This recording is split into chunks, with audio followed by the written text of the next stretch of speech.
தந்தை பெரியாரை பொறுத்தவரை ஒரு விஷயத்தை நீங்க புரிஞ்சுக்கணும். பாரதிய ஜனதா கட்சி எப்பொழுதுமே பெரியாரை எல்லாம் கடந்து எனக்கு நிகழ்காலத்துல பெரியாருக்கும் நிகழ்கால தமிழகத்திற்கும் தொடர்பு இருக்கான்னு கேட்டீங்கன்னா என்னை பொறுத்தவரை இல்லை, தாண்டியாச்சு. இன்னைக்கு இவங்க எப்போ கட்டமைத்த ஒரு பிம்பத்தை வச்சு அரசியல் செய்ய வேண்டும் என்று நினைக்கிறா. ஒரு பலூனை எவ்வளவு ஊதினாலும் ஒரு காலத்துல அது உடையத்தான் போகுது. என் கையில முரசொலி 1962 பொங்கல் மலர்ல முரசொலி பெரியாரை பத்தி பப்ளிஷ் பண்ண கார்ட்டூன் இருக்கு, பெரியாரை கேளுங்க. இந்த கார்ட்டூன் நான் படிச்சா ரொம்ப அருவருப்பா போயிடும், அது ஆபாசமா போயிடும். ஏற்கனவே சொன்னேன், நான் அருவருப்பா ஆபாசமா பேச மாட்டேன். இதுல பெரியார் அவர்கள் சொன்னதை முரசொலி 1968 பொங்கல் மலர்ல போட்டிருக்கிறாங்க. சில ஜாதிகளை பத்தி எப்படி பேசி இருக்கிறாங்கன்னு பாருங்க, சில மக்களை பத்தி எப்படி பேசி இருக்கிறாங்க பாருங்க. இதெல்லாம் தாண்டியாச்சு. எத்தனை நாளைக்கு தான் ஒரு விஷயத்தை நீங்க பூட்டி பூட்டி பாதுகாத்தாலும் உண்மை வெளியே வரத்தான் போகுது. அதனால பெரியார் அவர்கள் சொன்ன கருத்து எல்லா மக்களுக்கு தெரியும். அதெல்லாம் தாண்டி பாரதிய ஜனதா கட்சி வந்துருச்சு. இன்னைக்கு அவர் அது பேசினார் அப்படின்னு சொல்றதுனால ஒரு லாபமோ நட்டமோ இல்லை. சீமான் அவர்கள் அவருடைய கருத்தை அவர் எடுத்திருக்கக்கூடிய அந்த இயக்கத்தினுடைய பாதை அதற்காக அந்த கருத்தை வைக்கிறாங்க. நான் ஏற்கனவே சொன்னது போல அந்த கருத்து சரிதான், உண்மைதான் பேசியிருக்கிறாங்க. நான் அதை பேச விரும்பவில்லை, ஏன்னா அதை கடந்து நாங்கள் போய்விட்டோம். நாங்க பெரியார் எப்படி பாக்குறோம்னா, எண்மண் எண் மக்கள் யாத்திரையில ஸ்ரீரங்கத்துல சொன்னோம், பாரதிய ஜனதா கட்சி இங்க ஆட்சிக்கு வரும் பொழுது இந்த அறநிலைத்துறை இருக்காது, கோயிலுக்கு வெளியே அந்த ஆபாசமா என்ன பொறிச்சு வச்சிருக்கிறாங்களோ அது எல்லாம் அகற்றப்படும், அது புதகத்துல கொண்டே வச்சிடும். உங்களுக்கு பிடிச்சதுன்னா தீக்காக்காரங்க நீங்க போய் மாலை போட்டு அதுக்கு மரியாதை பண்ணுங்க, பொதுமக்கள் பிடிக்கலாம் யாரும் போக மாட்டாங்க. இப்படித்தான் நாங்க பெரியாரை பார்க்கிறோம். ஆனால் எங்களை பொறுத்தவரை பெரியார் பாரதிய ஜனதா கட்சி எப்படி பார்க்கிறதோ எங்களுடைய சிந்தனை மாறல, அப்படியேதான் இருக்கும். தொல்காப்பியன் பொய்யன், சிலப்பதிகாரத்தை பொறுத்தவரை அவரே சொல்லியிருக்கிறார். இந்த கருத்துல உங்களுக்கு தெரியும், நான் சொன்னா தவறா போயிடும்.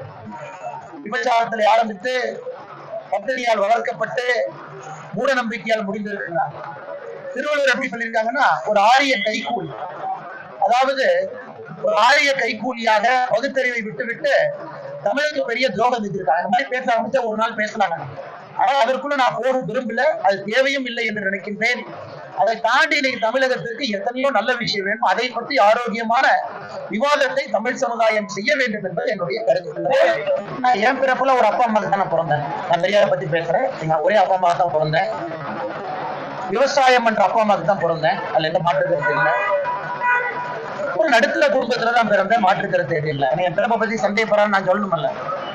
கிராமத்துலதான் பிறந்தேன், அதுலயும் சந்தேகம் இல்லை. இதுவரை ஊழல் எங்கேயும் பண்ணதில்லை, அதுலயும் சந்தேகம் இல்லை.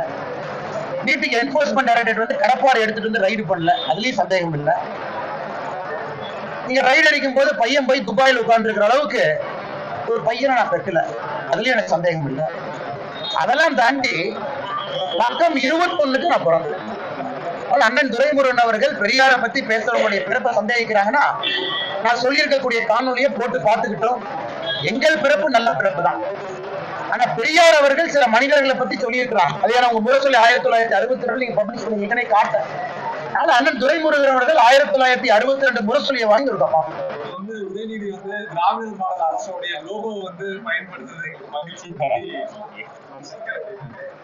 நாளைக்கு அஜித் வந்து F1 ரேஸ்ல துபாயில டாய்லெட்டை பயன்படுத்த உதயநிதி ஸ்டாலின் என்ன சொல்லுவாருன்னா, திராவிட மாடல் ஆட்சியால தான் துபாயில டாய்லெட்டை பயன்படுத்துறாங்க, ஏன்னா வேற வழியில நான் சொல்ல வேண்டிய கட்டாயம். அந்த மனுஷன் எந்த காட்ஃபாதர் இல்லாம சினிமாவில் நடிச்சு ஒரு மிகப்பெரிய நடிகரா வந்திருக்காரு. No Godfather. உதயநிதி ஸ்டாலின் மாதிரி முட்டு கொடுக்கறக்கு ஒரு சந்தானமும் பின்னாடி ப்ரொடியூஸ் பண்றதுக்கு ஒரு ஸ்டாலின் ஐயா இருந்தாங்களா? இல்ல. தனி மனிதனாக சந்தானத்துடைய காமெடியை வச்சு பாதி படத்தை ஓட்டினார். தனி மனிதனாக அவரே பிரேக் எடுக்கிறார். எவ்வளவு தைரியம் பாருங்க. ஒரு உச்சத்தில் இருக்கக்கூடிய நடிகர் பிரேக் எடுத்து அவருடைய பேஷனை ஃபாலோ பண்றாரு. அதுல 3வது இடத்துல அவருடைய டீமை கொண்டு வந்திருக்காரு. இதற்கு திராவிட மாடல்னு சொன்னாங்கன்னா, இந்த மைக்கு நான் காரி தூக்க முடியாதுங்கன்னா வெளியே போனதுக்கு அப்புறம் காரி தூக்கிக்கலாம். வேறங்க அனைவருக்கும் வெளியே பொங்கல் நல்வாழ்த்துக்கள். ஈரோடு கிழக்கு தேர்தல்ல அண்ணன் சொல்றாரு, கொலுசெல்லாம் கொடுத்தா கொஞ்சம் வெள்ளி நிறைய இருக்கிற மாதிரி கொலுசு நல்ல கொலுசை கொடுக்க சொல்லுங்க. அப்புறம் அந்த ஹாட் பாக்ஸ் கொடுக்கும்போது உடையாத தரமான ஹாட் பாக்ஸ் எல்லாம் பார்த்து கொடுக்க சொல்லுங்க. அப்புறம் மக்கள் எல்லாம் கியூ நிக்க வைக்காதீங்க. வேகமா வந்து என்னென்ன பொருள் கொடுக்குறோமோ கொடுத்துருவாங்க. தயவு செஞ்சு உதயநிதி ஸ்டாலின் படத்தை போட்டுறாதீங்க. நல்ல படம் நிறைய இருக்கு. பட்டியல் அடைக்கும் போது அந்த படத்தை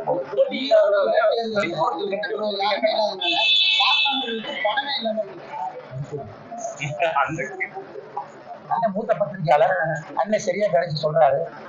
டிஎம்கேவை பொறுத்த வரைக்கும் பணப்பைய குறைச்சிக்கிட்டே வர போறாங்க. ஆனா இதுல ஒரு மாற்றம் வரட்டுங்கண்ணா. நான் காமெடியா பேசுறது மாற்றம் வரட்டுங்கண்ணா. நன்றிங்கண்ணா. தேர்தல் வந்தா பொங்கலுக்கு பணம் கொடுக்கலாம் அப்படின்னு என்ன சொல்றாருன்னா